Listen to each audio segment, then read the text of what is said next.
Okay, so first video in a while just to correct some of the sound quality and sticking. So let's start off with something quite straightforward in applying Ohm's law.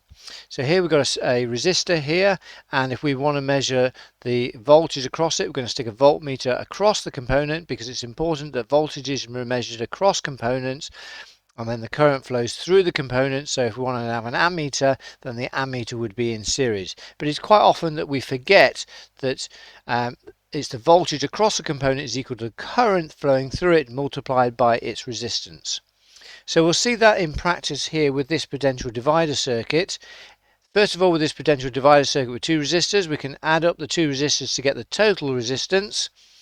And then once we've got a total resistance, we can then find out the current that is flowing through the circuit. And then as that's going to be the same current through R1 and R2, we can then multiply that current by the resistor R2 because our voltmeter is measuring the voltage A there. So therefore, it's that resistor that we've got that we're interested in. So our total resistance equals R1 plus R2, which equals 3K plus 9K, which equals 12K.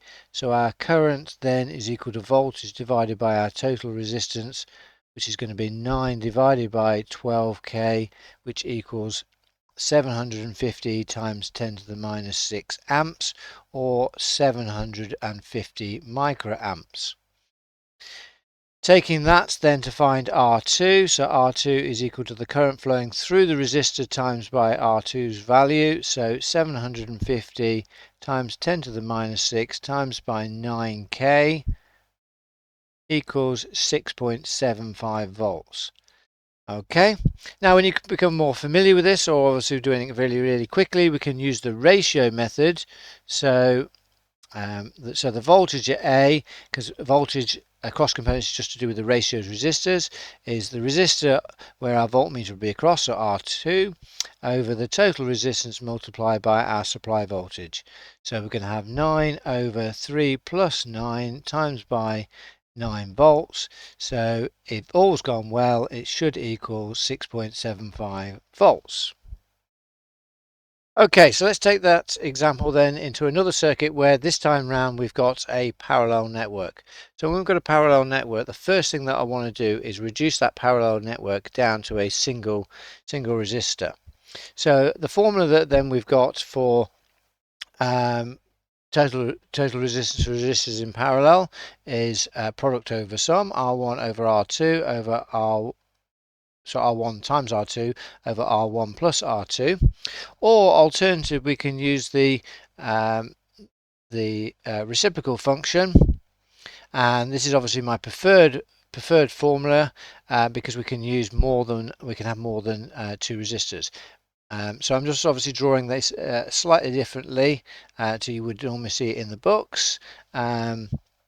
Because people often forget that once they've done the reciprocal of R1 plus the reciprocal of R2 to take then reciprocal of your answer to then get the final results. But let's see what we've got. So our total resistance for our parallel network, then we're going to have 20k times by 5k over 20k plus 5k.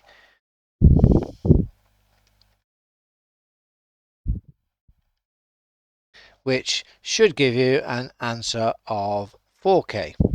Okay, everybody happy with that? And of course, then if we'd used the reciprocal function here, then that is also what we would have got. So I would have typed into my calculator, I would have typed in 20k and then taken the reciprocal of that plus the reciprocal of 5k, got my answer for that, then taken the reciprocal, the 1 over button of the whole answer, and it would still hopefully come out with 4k. Okay, now that we've simplified that parallel network, we can then treat it as how we would have done in the previous circuit. So what I've done then is I've just taken that parallel network, we worked it out to be 4K, so in my drawing, and you don't have to do the drawing, so I've just popped it in there like so, so that's now what we've got. So our circuit has now got a total resistance has got a total resistance of 14k, and we can go through the previous we can go through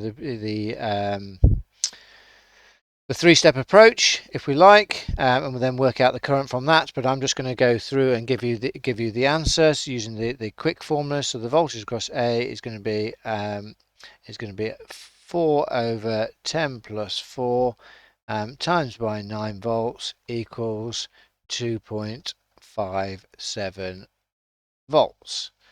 If you're doing this along with what we've got, so you can obviously check your answer. And that's that video done. Woohoo!